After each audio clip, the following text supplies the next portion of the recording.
All right, so I think we're going to go ahead and get started. Welcome everyone again. Thanks for joining us today in the second of our two-part series on Latina Equal Pay Day. My name is Benny Seguri, and I serve as the Association Latinos Professional Development Committee Chair. For those of you that missed part one and are joining us for the first time today, Association Latinos is a registered 501c3 nonprofit and online community whose mission is to advance Latino leadership in associations and partner with organizations to foster diversity and inclusion efforts. We work within our community and with our allies to advance Latino leadership, representation, and inclusion in associations. And we are also a CAE registered provider and are happy to offer credit for participation in this event. If you have not done so already, we encourage you to follow us on LinkedIn, as well as other social media platforms for continued engagement and professional development opportunities. For convenience, links to each of those will be put in the chat now. As with the last session, we continue to rely on volunteer and sponsors within our community to make these types of events possible. With that in mind, I would like to welcome the CEO of Achieve More LLC, Mariama Bani, who is once again the sponsor for today's event, to share some remarks before we begin. Mariama? Hello, everyone. It is great to see you and great to have you here. Again, thank you so much to Association Latinos for really lifting up this Latina Equal Pay Day. And I am honored to be here in allyship with all Latinas as we are continuing to really spotlight this issue. I myself have gone along this journey and really want to make sure that as we are discussing the importance of being paid, getting paid, not leaving any money on the table, we also want to really activate and think about how we are utilizing our voice, how we continue to have the courage to ask for what we want, and really continue to lift up our worth. So thank you again on behalf of Achieve More LLC. I am Mariama Boni, President and CEO, and we are delighted to again be sponsoring. And we also really believe in transformation as it relates to diversity, equity, inclusion, access, and accessibility, leadership, and well-being. So thank you, everyone, and enjoy today's session with our fabulous presenters, Danny Tan and Danielle Duran-Barron. Well, thank you again, Mariama. We're very happy and thankful to have your support.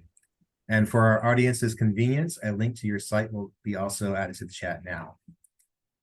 Before I actually introduce the speakers for today's session, I want to give a very high-level overview and recap of last week's event.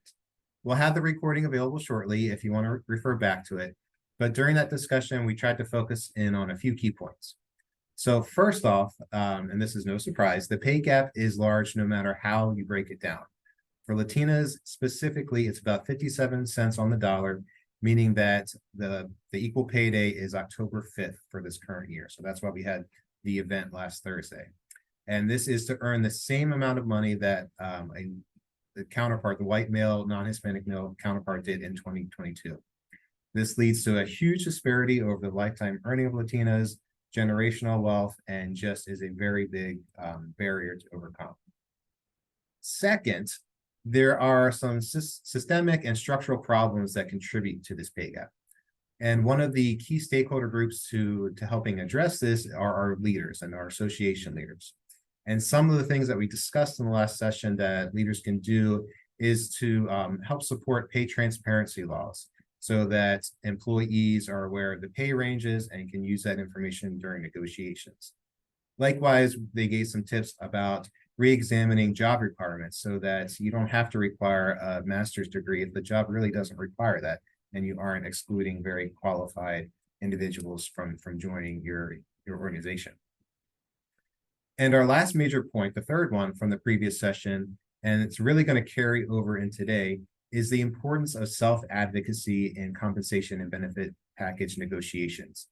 Going in prepared to these discussions with data, with questions, having the confidence to present your case, and just generally knowing your value are some of the key things that our previous speakers discussed. So as I mentioned, we're going to go into that today in even more detail with two very distinguished speakers. First speaking will be Danny Tan, and Danny is a leadership and career coach for women of color as well as the VP of Digital Merchandising at Authentic.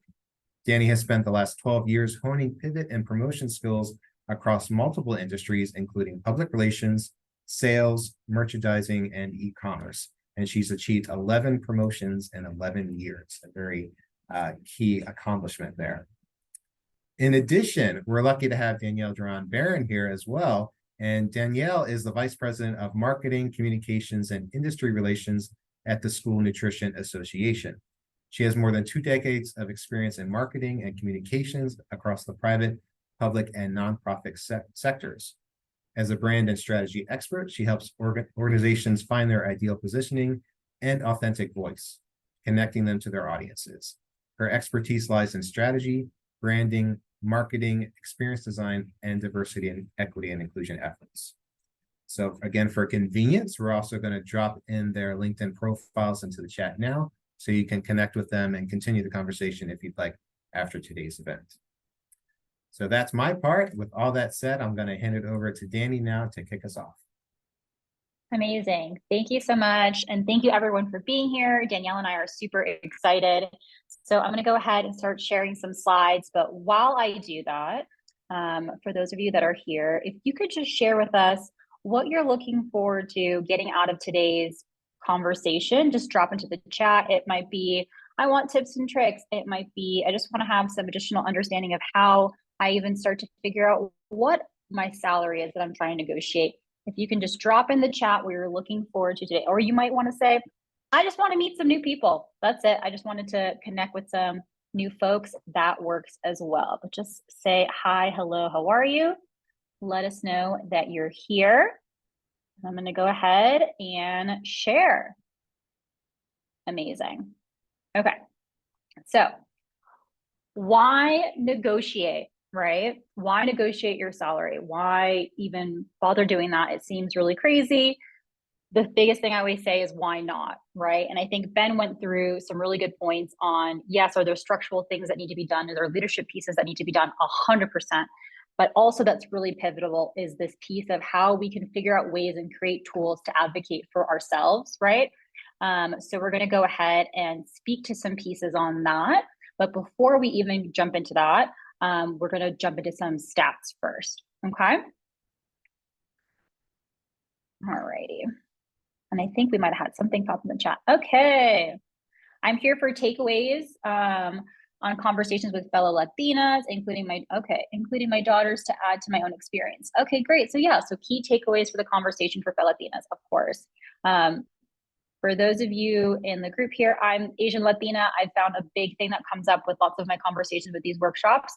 Our folks are saying, you know, yeah, I want this information for myself, but how can I bring it back to additional generations? So let's just know that the work that we're talking about today and the tips and tricks that we'll talk about today is not just for us, right? It's for the greater community and how we can really share that piece too. So going into the stats piece, Ben touched on this. We're going to touch on it one more time just to really drive it home. So I always put the average woman is 84 cents to the dollar, right? So over the course of 40 years in a career, that's a loss of $400,000. For Latinas, right? That comes to closer to $1 million. So we see these stats a lot that come up. It's more so just to ground us in where we're currently at and how there is room for opportunity. And I'm going to flip to the next slide here, just in a graph form, very similar to what Ben was sharing earlier. Again, just representation broken down in this grid format for us to all see. Okay. Great. So closing the gap, salary negotiation. We're talking through 3 phases today. Phase 1 is how to know your number. How do you even know what your number is that you want to negotiate? How do you even know what your number is where you should be at, right? And then phase 2 will be what are those tips or strategies to negotiate? And phase 3 will be how to test your skills. Cool. Awesome. So knowing your number.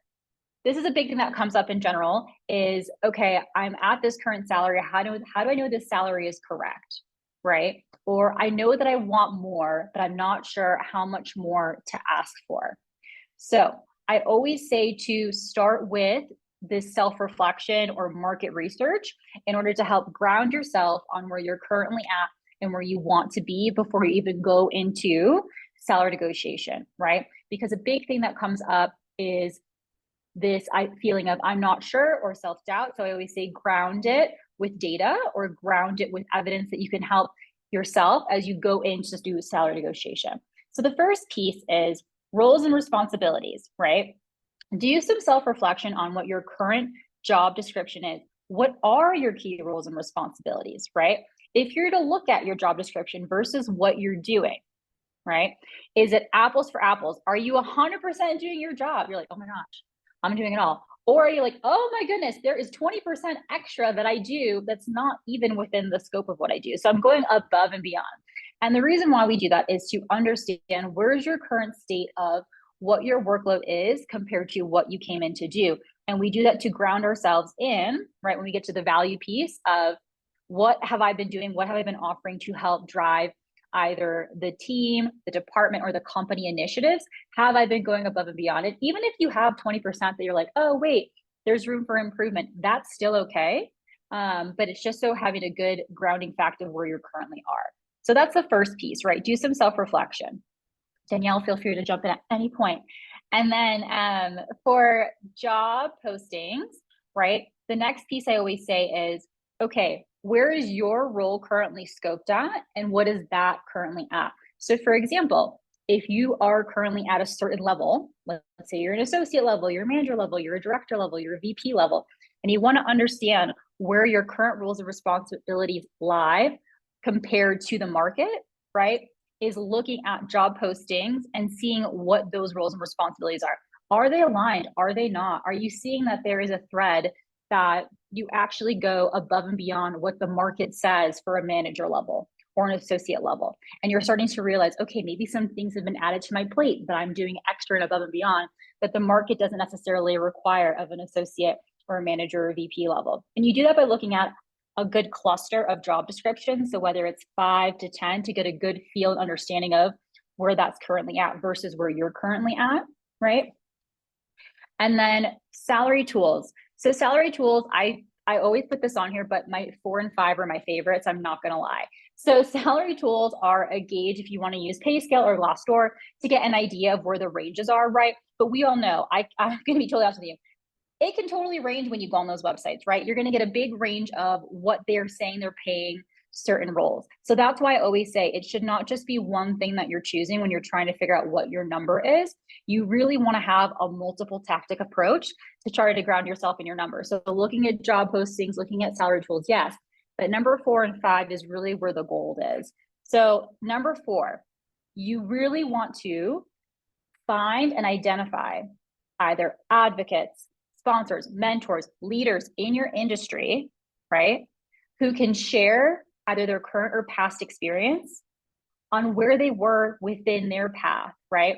So something that Ben mentioned before is within leadership in the industry in general, creating this idea of pay transparency, creating this idea of making sure we're understanding and creating clear guidelines of where the pay scales are. So a big tool that is a great secret one to use is finding someone that you can build a relationship with and having them say, hey, you know what? When I was in your shoes, this is typically where the range is at.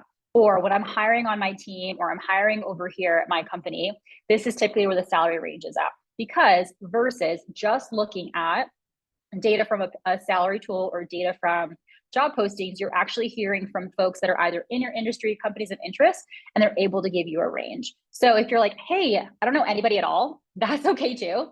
So I know that we use LinkedIn in a big way. LinkedIn is a huge way that you can help support yourself by identifying and finding folks who are either in roles that you're interested in, at companies that you're interested in, and going ahead and just reaching out to them and saying, hey, I really love your background and experience. You have 15, 20 minutes to chat. You'd be very, very surprised how people will say yes. And that's a great way to get a good idea of like where it could be. And then number 5 is interviewing. So I even say, if you don't want to leave, that's okay. No one's telling you have to interview to leave, but interviewing is a great way, 1, to not only just sharpen up your toolkit of interviewing, but 2, to get an idea of salary ranges. A big thing that happens is once you submit your resume and you get an interview, the first call in the HR screening, they're asking for your salary range or they're sharing your salary range. Either way, you're able to ask questions on how to figure out where that role is currently budgeted at. And that will also give you an idea of where the market value is. So I honestly always say, it's good to keep an ear out on different levels of where is the market currently at for your role? So roles and responsibilities, job postings, salary tools, networking, and interviewing. Yeah, and then Go ahead, Danielle. to the next one.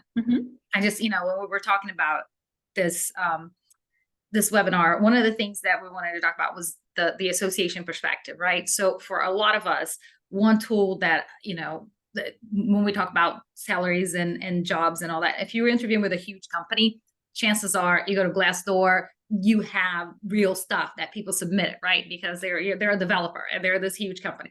And associations are a little bit trickier because we have associations of different sizes and all that.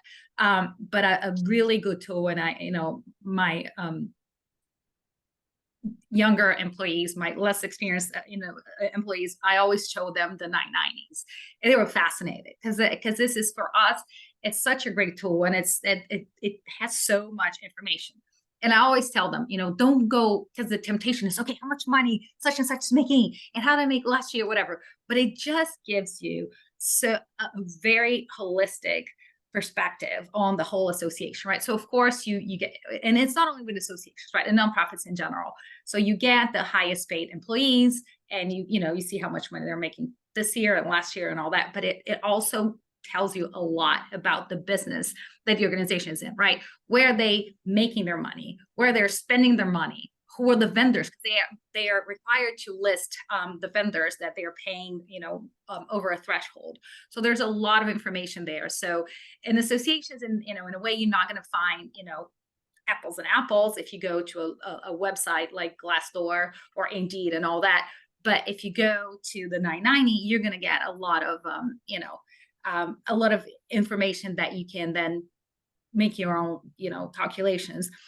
Also, ASAE, which is the Association for Associations, a lot of us here are members of it, has an online community, and you can say that because you can see there because they will post,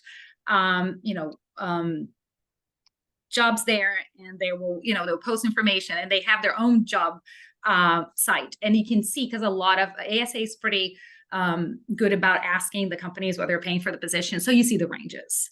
So, it might not be identical to the job that you have or the one that you're looking for. But like you said, if you look at like 5 or 6, you're starting to see some trends, right? Is that, do they hit the key points? Yes. Is the salary range kind of like within there? So you have a pretty good idea of, where you stand when you go to negotiate. Because I think the worst possible position to be in is like, I have no idea, right? So, and titles can be so deceiving, even in associations, because you have like a small local association that has perhaps a part-time executive director, maybe it's a full-time executive director. That person's making $60,000. And they have the title of executive director and CEO. And then you have a larger association, where the CEO is making 200,000, 300, 500, $1 million, right? Over $1 million, depending on the size. So, and the same goes for directors. Some associations have director level jobs. Others do not. They have VPs. And then some directors are more like managers. So the structure, the org charts can be so different that, you kind of really have to do your work and really dig deeper. And if you have people that know, and I get calls all the time, people calling me, oh, do you know such, somebody in this association? Because I saw this position. Do you know how much they're paying? And I'm happy to see that recently I started to see a lot more in the terms of pay transparency of salaries, because I, like some people, that's the first thing I ask. What is the pay range? Because I don't want to, when I hear stories like, oh, I didn't know, like I got to the final rounds and I realized that the salary was half of what I was expecting. I'm like, how did you get that far? How could it be the recruiter or the internal HR never brought it up? You never asked the question, because then it's everyone wasting their time, right? You just wasted your whole time, preparing and getting ready and all that for something that ultimately, goes back to your number one, Danny, know your number. So like you went blindly and now you're at the end of this and you have to walk away because, you're probably not going to take a 50% pay cut. 100%. I totally agree. And I think that's the reason why it's really, really important when you want to know your number to approach it from different facets to figure out what is really the the average scale, right? It doesn't have to be set on one flat number. It can be a range that ranges, but like Danielle said, it depends, right? There's so many different factors when it comes to the size of the organization, when it comes to how people scope out titles, right? So the more you can kind of pool the information, you can get an idea of, okay, depending on this size, depending on this, or depending on this kind of leadership, this is where it's kind of rolling out to. But it just empowers you. Really, knowing your number is to empower you to feel confident when you go into a negotiation. Anything that came up for anyone on this slide, anything that was like surprising, anything you want to kind of dive deeper in on, feel free to drop it in the chat. And if you're like, I don't want my question out for everyone, you can definitely direct message either Danielle or myself, and we can say it anonymously. But if not, I will pop to the next one. Cool. All right. So you know your number, right? So what are your strategies to negotiate? This is super, super critical, right? This is where we all get a little stressed. Doesn't matter how much you negotiate. You could be super pro negotiating, but you want to go in getting what you want. So how do you get there? We touched on this before. It's a big one, knowing your worth, right? So having a very, very clear understanding of what your skills are, what your experience is, what it is that you bring to the table. And so whether you are looking to negotiate at your current organization, right? And you're like, my manager knows me, my boss's boss knows me, everyone knows me, or you're looking to negotiate in a new role, it doesn't matter how much they see in your resume. It doesn't matter how much you have highlighted on your LinkedIn and featured sections. It doesn't matter if you've had multiple reviews with them. Here is the thing. When it comes to negotiating, you have to make it super obvious and draw the line between the person who holds the keys and the goal of what you want, and say, this is what I'm bringing to the table, and this is how I'm driving the goal. So knowing your worth is super important. So for example, if you have gone above and beyond your job description by X%, right? What are those things that you've done? Even if you haven't done that and you're just working within your scope, what have you done to really drive your job, to drive your role that's helped the team, the company, the organization, right? If it's a brand new job that you're interviewing for and you're at the end and you're trying to negotiate, right?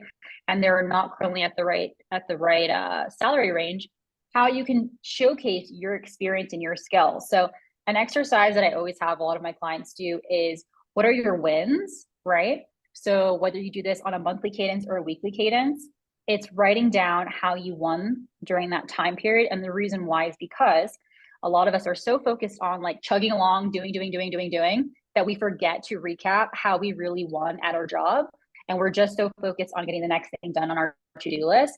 But what that really does is create a list for you of what your skills, highlights, and your special stories are of what you've done. Because what people want to know is, how are you going to move the needle for me? So for example, if you're an organization that is highly revenue driven, right? How have you shown and grown that within your current or past experience? If you're an organization that is recruitment driven, right? How have you done that previously? And how can you show that in the Know Your Worth section? So that's number one, which is why we talk about in the previous section to really scope out what you've been doing, right? And how you've been rocking out at your job. The next one is practicing your pitch. So a big thing that comes up is, okay, we know our number in our head. We have talked out the scenario in our minds like so many times, right? You woke up, you're in the shower, you're talking to how the conversation is going to go. You're walking your dog, you're talking how the conversation is going to go, but you haven't actually vocalized it. And the big thing that comes up is, okay, now we're there, we're sweating, we're nervous, and we haven't actually said the words out loud. So it really, really helps you to showcase all the work you've done, right? But you've got to practice your pitch. So practicing how that conversation is going to go. So practice in the mirror, practice with a family, friend, dog, whoever it is, but just practice vocalizing what it is that you want to say, because that will help really make your case even stronger and prove your point versus you having to worry about jumbling up your words. You've already done all the homework and all the research, right? So you really want to make sure that what you're saying is coming across with all the work that you've done. And number three, ask for more. Always ask for more. Ask for more. I'm gonna say it 500. Ask for more, ask for more, ask for more, ask for more. So they might say the role is budgeted at this and this. If you know your number, they're always going to negotiate with you, right? So if we're preparing for you to always negotiate with the other person on the table, know that they're always also going to negotiate with you. So create a buffer, right? Knowing that they will probably say no to your first number and negotiate you down a bit, right? Unless you're like, no, this is it. This is my final and last number. That's fine. So I always say put a buffer. So for example, if you have a salary range that you want 100 to 100, you want $100,000, that's like your absolute minimum. I say, do not go in saying, I want 100,000. I would increase that buffer, whether it is 5, 10K, whatever you feel safe with, right? And start that as your lowest, knowing that they may go down further. And if they don't, guess what? You have additional money in your pocket. So that's something that's super, super crucial that I always say is first create a range for yourself, know what your absolute walkaway number is, and create a buffer. So when you're negotiating, you have set that expectation and you want to feel good about it as well for yourself. And the number 4 is be confident, right? I think a lot of the themes that come up is we're nervous and we're scared. And I mean, for myself, a daughter of immigrants, I'm first to be born in the United States, first to graduate college. I was definitely told, which there's nothing wrong with this, to be grateful for what I have, to not ask for more, and just to take the first offer, right? And what if they take it away from you? What if this opportunity is gone because you've asked for more, right?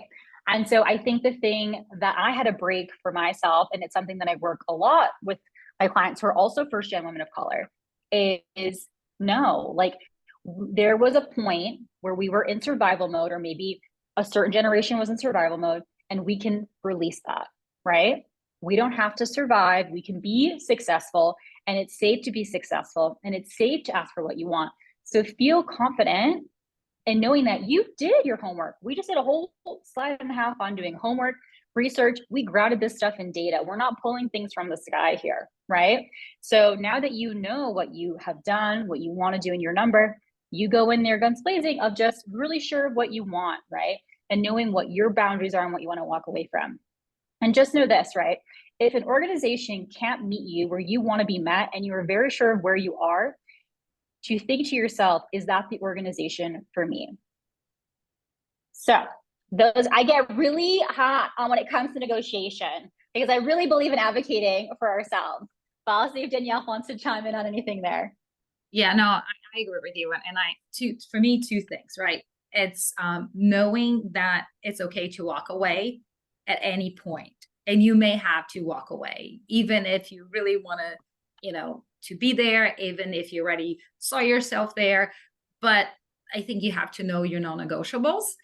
And if, it comes to that point, you ask that question, right? Is the organization for me? If we can't, like, our values are so different that we can't come to a middle ground. And I think personally, that's best to know from the get-go, so you can make a decision and not go in blindly. So I know it's hard because I don't like to give up, right? So I've come this far, this gotta work. Yeah. And to admit that it may not, right? And it's for good reason, but in the moment, it's very difficult because I went through the rounds of interviews. I've done this, I've done that, but they can't, this is very important to me. So I'll give you an example. For me, it's very important, that I get the time off between Christmas and New Year's, because I go home to where my family is. My parents are getting older. They're not traveling as much. So it's very important to them that I'm there that specific time of the year. So if there's an organization say, nope, we have a conference or whatever, everybody has to stay here, I can't do that, because it doesn't matter how much money they pay me. That goes against my values. That goes against the promise that I made to myself and to my family. So unfortunately, I'm going to have to walk away, and hoping that there'll be somebody else, somewhere else in my future that will, honor that. And I think the other part that we forget, and sometimes it just blows my mind, and it's not so much when you're negotiating an offer with a new employer, because then you don't know me, and all that, but it's kind of like when they know you. So you're trying to negotiate promotion or something, which sometimes can be even trickier, right? Because I don't want to walk away. What if this goes wrong, right? And do I stay? But I think you nailed it, Danny, when you said, show them what you're bringing to the table. I can't tell you how many times people have come to me asking for promotion, say, well, I got a new house. Oh, I have 2 kids and now they got to go to private school. And I'm an empathetic person, but I just think for a moment, and I don't say that, but it's like, it's me going to my boss who is really supportive, really understanding, really empathetic, and saying, hey, Patty, why? I need a raise. I want to buy a Porsche. And at this salary that you pay me, and that doesn't cut. And like, she'll look at me like, are you out of your mind? I mean, kind of like, it's not my problem. If you want to, buy an extra house or, go to the moon, go find your way. But that's not the argument that you need to make when you're negotiating, right? Because whatever choices that you're making in your life, there's nothing to do with what we have going on here. However, if you're saying, well, I came in this salary and I knew that, I could be making more, but by choice, I agreed to this. Now, and I'm the immigrant here. So, we're told, just get in there, work harder than anybody else, show up earlier than anybody else, show them that you're worth it. And then, here I am, I've done all this. So now I feel that I'm in a position to negotiate, right? I've done A, B, C, I've gone above and beyond, I've done this, can we talk? I'd like my salary to go from A to B. And that's a conversation that you have, but you have concrete things that you've done. And for me, it's always been, look what I've done here, and I can do that much more. And so that is what your supervisor, the hiring manager, whoever wants to hear. The other thing that I've heard too is like, well, okay, then if I can't get the promotion, then I'm just going to do 80% of my job. Do you think a supervisor wants to hear that? Because when I hired you, we agreed, right? This is your job. I'm paying you this much, and you're going to do this job 100% of your capacity, right? Just because you change your mind, that doesn't mean that, I'm now getting less for the job that we agreed on. So I think people have to be really careful in a way that they communicate their ambitions. There's nothing wrong with having them, and kind of like be open to negotiating, right? So right now, Danny, I can't, we want 100,000, you're making 80. I budget this much, but, I can give you, stretch projects. So you can do more, and then we can revisit that, and you can do it or you don't. Or like for me, I've always done, okay, sure, I'll take the stretch projects, because you know what? I'm going to put that on my resume, and I'm going to go next door, and I'm going to show those people that, yes, I'm at this level, but look at the complexity of the work that I'm doing. I can't get that level up. I can go from specialist to manager or senior specialist or whatever, because essentially I'm already doing that job. No, definitely. And the other thing that you reminded me of before I go to this next piece is that, so whether this is for yourself, whether it is for family, friends, if you're a manager, right, and you have a team, is creating a way that you can help others practice this piece, right? So don't feel like you have to go it alone, but how can you ripple effect this? So for my direct team right now, I think they probably think I'm really annoying, but I have a new hire. He's 60 days in. And so I said to him, you're 60 days in. We had their review. It was great. I said, I want you to list out 10 top things that you've done to drive the business based off of your job description with key metrics. And it's not because I don't think he's doing his job. He's definitely doing his job, but it's to create this practice that we're helping instill, not just for ourselves, but for everyone else, right? To really create something that's more equitable of, hey, keep yourself accountable. How can I help not just myself, but others in order to understand how to just practice knowing our worth and communicating that, right? And to what Danielle said, it's such a bummer, right? But companies and organizations don't hire us because they want to help us pay our bills. They're hiring us to fill the company's goal, right? So when you're going to negotiate, whether it is salary, whether it is something else, you have to go in thinking of that in mind, thinking of that lens of what is it are they looking for me to help drive, right? So I think that was another thing that kind of came up from what you said. So I think that was really, really well said. Awesome. Anything else that came up here for anyone? Okay. we're on our last slide, then we're gonna go to Q&A. So we can talk all day. We have been, but the most important piece is testing your skills, right? So here's what I would say. If salary seems really crazy, and we're focusing on salary because Latina equal pay day, obvious, right? But the other thing is you don't have to just negotiate with salary. I think Danielle, something that was really great. Whenever you're interviewing for a role, what is it that is in your values, your non-negotiables? So maybe the salary is lower, but maybe non-negotiables wise, there's something else that they really have there going for you. So start small. If you want to practice negotiating, start with something you feel comfortable with. Maybe it is the number of PTO days that you have. Maybe it's your flexibility of like hybrid versus work from home. Like maybe you want to be able to communicate, can I be remote one day when something's happening with it's like construction or someone's coming to my house? If it could be funding for a workshop, if it could be funding for you to attend a conference, right? If it's coaching, if it's career development, anything, something additional that you want to learn. Find something small that you want to practice negotiating with. Don't go all in if you think the salary piece is super scary for you. Think of it as something that you can practice and start to build upon. The next thing is take your time. Because a big thing that happens is we've gone to the finish line. We want this to be over with. We want the new job, the new title, the new money, the new everything. And we're nervous and we want to kind of just like get it over with, right? But when we rush, we tend to somehow hurt ourselves a little bit because either we're going too fast and we're trying to just say yes to things right away versus it's okay to take time. So for example, when a job offer has been given to you, they say, you know, we'd like to extend this offer to you. I have found cases where folks will say, okay, great, I fully accept. No, we never accept on the first offer.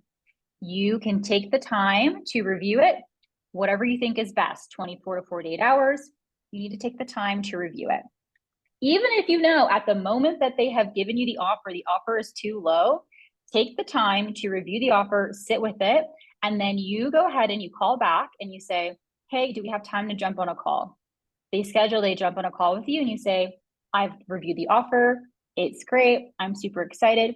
The only thing is I was looking to be closer in this range. Or the only thing is I was looking to be closer in this range for PTO. Or the only thing is that you have to find what your terms are and then you have them go back and review it. They'll go back and review it. They're going to say, I'm not sure. We don't know. I have to double check. They'll go back and they'll come back to you. Never take the first offer. Always give yourself amount of time to review. If someone tells you to approve something right away, for me personally, that's a red flag, right?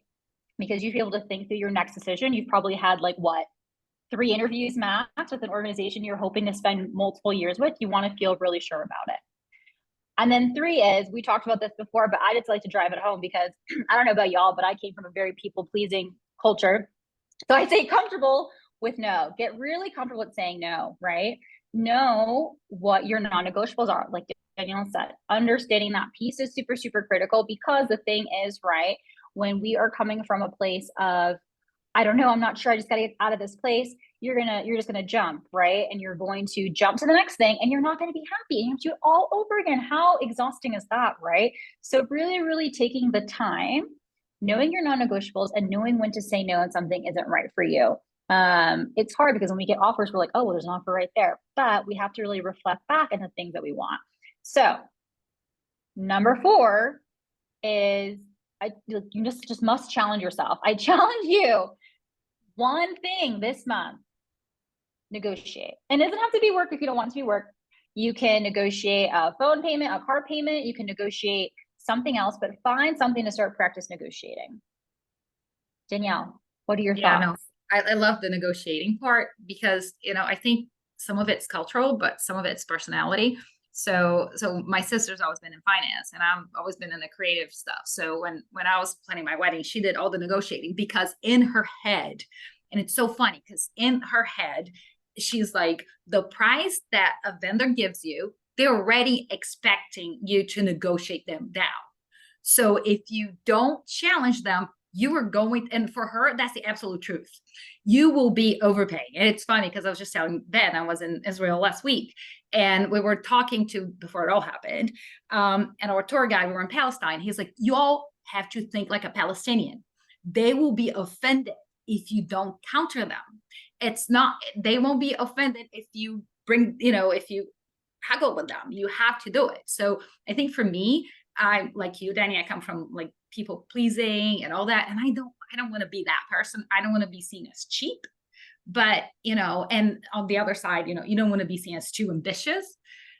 There's nothing wrong with that, but you don't want to be gritty. So I think you have to practice. And that's, it's taken me a long time to practice, but it's to understand, okay, they already inserted a buffer, knowing that you're going to try to get your way. So to your point, if you're not doing it, you're walking away with significantly less money than you're owed. So I love that. And get comfortable with no, because maybe it's not such a great opportunity, and, you walk. And the last point that you made the whole time you were talking about, I was thinking about the scams, right? When people call you, you need to do it right now. And they're trying to rush you, and they're trying to make you not think, right? To get you on like a crisis or panic mode. So you're not really checking all the details and really taking the time to see if it's really worth it. So I see anytime that somebody is rushing me to make a decision, to me, that's a real red flag. So what's wrong with it, right? If it's so great, why can't I take my time to think it through or discuss with somebody else? What's wrong with it? So to me, that's a huge red flag, where they're like, you got to get back to us by, I'm like, like you said, I've done all, like, this has been weeks in the making, right? You posted the job, you looked at resumes, you picked mine, I came and I interviewed once, twice, 3 times. And all of a sudden you need my answer right now. That's kind of odd. So I always look at it, I'm like, why, right? So I think, and it's like, if you've looked for a job before, and if you were in a not great place, it's kind of like a time, right? You hear it. It's like ticking, and you just like, I need to get out of here. And I never forget, I've been in a situation before, and one of my friends said, you gotta be careful, because you don't want to be running from a job. You want to be going to another job, to a good opportunity, right? But sometimes when you're so eager, and it might be that you just need to get out. And you need to get out because it's your mental health that's at stake, because you feel like they're gonna get rid of you, and you don't want to get fired. There are lots of reasons, right? But just know that that's why you're doing, right? And there is risk that comes with that the job that you rush to might not be all that's cracked up to be, because you really didn't vet it in a way that you would have if you had the luxury of time or whatever. So there is risk associated with that when it gets to the point. But again, I think you always have to make to make your decision, and that this is not a great situation over here, not a great situation over there. I'm just gonna pick my own adventure, knowing that it might backfire anytime. Yeah, no. And the thing is also is when we're kind of, I'm happy at my job, everything's great. Now everything is not so great, and now I'm trying to run to the next thing. That's why I also touched at the beginning of, even if you're not looking to get a new job, if you see things of interest, just apply to them, right? Because that way, if you have a conversation and it does interest you, then you get to move to that next opportunity versus trying to run to it, like Danielle said. And it might have a conversation, you might not want to do it at all, but what's the worst that happened? You had a conversation that lasted 30, 40 minutes. You had a conversation where you understood where the market currently is for the kind of job that you do and the scope of what it is that you do compared to where you're at, what the salary currently is at. That's just more so for you to kind of keep doing it and building upon it versus waiting towards the end, which is a big that I see. And then everyone's kind of scrambling, and the first thing that comes, we want to take. So those are the things that I would say are definitely key highlights. And just to reiterate the no piece, go ahead. Oh, sorry, Danny. I'd say it goes back to how we opened in the beginning, the networking piece, because we all get a bit complacent. Oh, I'm cool here. I'm good here. So I, and I always tell people, like, oh, they're looking for a job. They've been dormant. Their LinkedIn has not seen any movement since 2017. All of a sudden there's a new photo and they're doing the Go LinkedIn. And I'm like, okay. I mean, I'm not paying that much attention. So if it caught my attention, so I don't know, maybe you don't care, but maybe you do. So I think, being active, engaged throughout, because you never know. And I always talk to people like, I'm happy I'm not going anywhere. They call me and I'm like, you know what, I know somebody.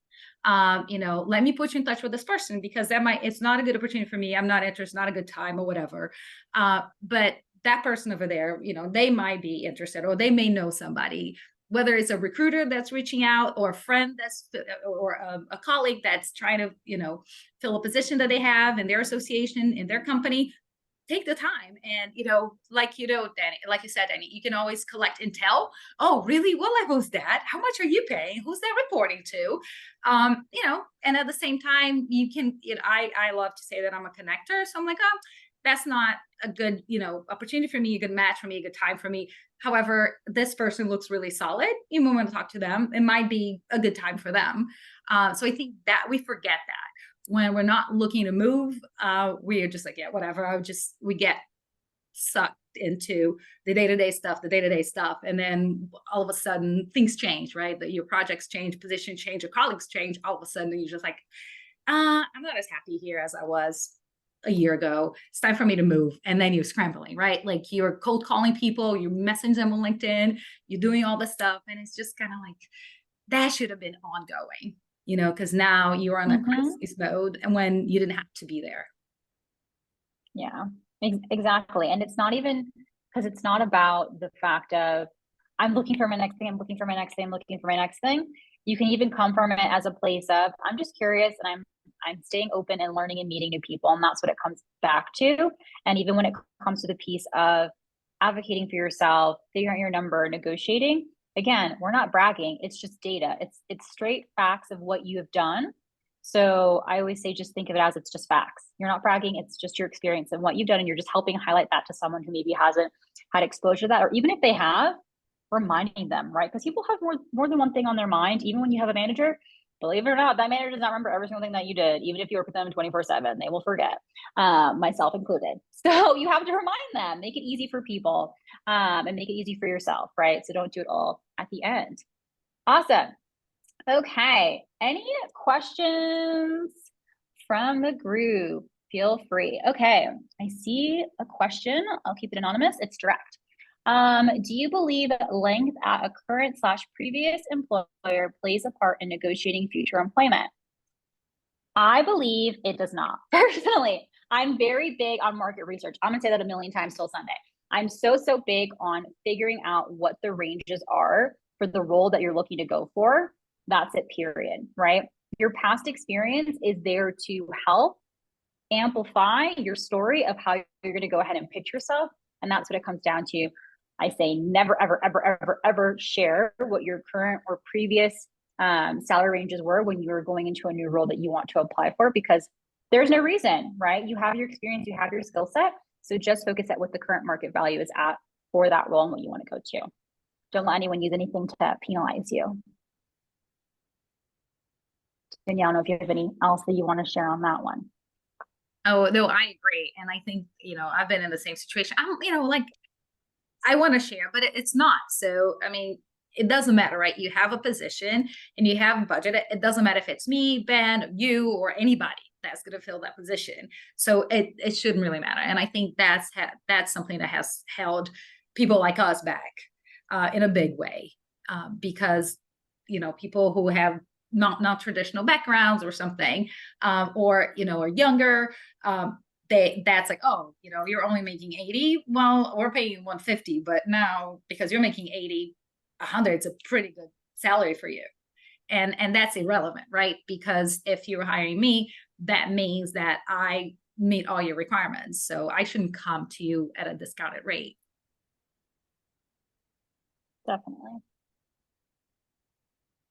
If there's any other questions from the audience, feel free to unmute yourself or chat it in either directly to the speakers or just out there in the open if you'd like. I have a question that I'll pose while people are thinking. So you honed in on the confidence part in one of your bullet points, but it seems like it permeates throughout everything that you talked about today of just having that ability to be confident, to know your number, to be able to negotiate, to be able to walk away and have that ability. But I think for early career folks, that confidence is really more difficult to come by, right? You don't have the resume to back it up sometimes, or you feel like you don't have that negotiating power. Do you have any tips for people that are earlier in their career and that are thinking along the same lines? I mean, Ben, I think you do. I think the workplace now is so different. You know, like I was talking to someone who used to be my intern and I was a VP somewhere else, not in an association. And especially in what we do, marketing, there is no reason that like these younger people, and I almost said these kids, they're not kids anymore, but like they grew up with this stuff, right? They are natives when it comes to marketing. And that's it's a tangent here, but I think it's a missed opportunity for associations too. When we say, oh, you have to have 5 years of experience to do this way or the other, when in a lot of jobs you do not, you know, because that's the stuff that you can teach us because you grew up with that. So I think we have to be creative. Yes, I have not been in an office for 5 years or whatever, but I've had these experiences in college because, you know, if you're studying computer science, by the time you graduate, the stuff that you learn in college, that's obsolete, absolutely obsolete. But you learn how to think and to problem solve. And I think that's the approach that you needed to take. And any project that you've had in your career, back to what Danny's saying, how did that impact the bottom line? You know, doesn't matter what level you were. How I love that exercise, Danny, you know, like, because it makes people reflect, right? It does. I'm just not a cog in the whole thing. I'm actually part of this ecosystem and I play an integral role. And this is why. And I think when you know your why, then you can go in and say, here's why I deserve this salary. Here's why, you know, I don't have 5 years of experience. I have 3, but I've done X, Y, and Z, and therefore I should be considered for this role. Yeah. Yep. I'm confidence is forever. It doesn't, if you're young, if you're older, I feel like we're always building our confidence. And the last thing that I'll touch on is I work with a nonprofit that you work with first, or I work with first gen college students who are looking to get internships. And so they're very much in the place of, I have 0 experience, but I want to work in finance. I have 0 experience, but I want to work in marketing. How do I help build that up? And it's the same thing that Danielle was saying. We've been echoing. It's how can you find a way to exemplify that? So if you have 0 job experience, that's okay. How can you create a case study for yourself? Or how can you pull examples from what's going on, whether you're starting to read articles or if you listen to a podcast, of things that you can pull from, of how you can draw a line between either academic experience, project experience, to what's going on currently in the market and the industry for the roles that you're looking to go after. Awesome. How much do your volunteer efforts and contributions factor into your salary negotiation? Is that in regards to, Carlos, like the extracurricular things that we do outside of our job description? Mm-hmm. Okay. Like, where do I start? I love this. I'm a big proponent in, I do not think you have to go above and beyond your job description in order to negotiate a higher salary, right? And the reason why is this. Danielle mentioned it too. We hired you for this role. This is your job description. Are you executing your goals? Are you hitting the goals that you've been brought in and intended to do? That's what your responsibility is. If you have a manager who's like, you must do above and beyond, you have to have clarity in that, right? I just want to make sure we're really going to delineate this. There's a big piece where we come in and we think we need to go above and beyond in order to get above and beyond, right? But the first thing I want us to do is to clarify with those who are keeper of the keys of our higher salary, is that truly the requirements, or is that the requirements that we think we might have to fulfill? So in the sense of making sure you're truly clear with your manager, hey, in order for me to showing that I'm, doing a great job and going above and beyond, what is required of me for my job description? Is it what's currently in my scope? And how can I show that and express it, and making sure you're keeping track of that? Because my blood boils. I'm like, I've been going above and beyond. I just want you to really, really crush the things that you're responsible for. Danielle, let me know your thoughts. No, I mean, I agree. I think you nailed it. And I've had some direct reports that they would spell it out. So meeting the requirements is like, if I'm just going to make it up, right? If I sell 3 sponsorships at the gold level, exceeding is if I sell 5. So they will, they put it in there. So that's, I think, when you talk about goals, they have to be measurable and achievable, right? So I think that is, you know, a great way to do it. And clarity, yes. Because here, for instance, we're just, and I think we talked about it when we were preparing for this, right, Ben? What's super helpful is some associations actually have in their policies. So for a specialist, this is what the job is. For a manager or a senior specialist, so these are the differences. So it's very easy for you to see, yeah, no, I'm really over here, or oh, I'm already itching over there. So, you know, what else do I have to do to go over there? And then say, hey, listen, you know, it's very crystal clear that I'm over here. So I'm doing the job of a senior specialist already. And, you know, now I just want to be recognized. But I think when not all associations have that, but that's super helpful because you can see, you know, if I'm on this level, these are the boxes that I have to check. And, you know, this is the other level, because sometimes people think that they're at a higher level. There's the other side too, right? I think that I'm, you know, I'm so busy, I'm doing all this, I deserve a promotion. But the complexity of your job has not changed. Then we can talk about workload, but it's a different story. But if the organizations, like, you have to, you know, the complexity is what drives the different levels, then that's the conversation that needs to happen. And I think clarity, you nailed it, Danny, is first and foremost, right? It's because when you're dealing with ambiguity, and this is my perception and that's your perception, and that's when a lot of stuff gets lost. But if you have clarity, then you can say, oh yeah, I understand, you know, this is where I'm at, or I should be over here. Look, you wrote this stuff. And consistency and repetition, because we can align on goals or whatever your key indicators are of success at one point in time, right? And then we hold to that goal and we keep thinking, oh, we aligned on that one time September last year. And you keep going and 6 months go by, 9 months go by, and you're like, hey, it's time for my big promotion or my salary increase. And they might have forgotten. So making sure that you are advocating for yourself and just doing a monthly check-in of like, hey, you know, this is what I'm tracking to based on what we talked to. So you can kind of also see and make sure that they're staying engaged of what your goals are. It is a two-way street, of course, right? But in a world where we want to be able to kind of have a little bit more control of what we can do for ourselves, that's a piece that helps. Yeah, no. Awesome. Absolutely.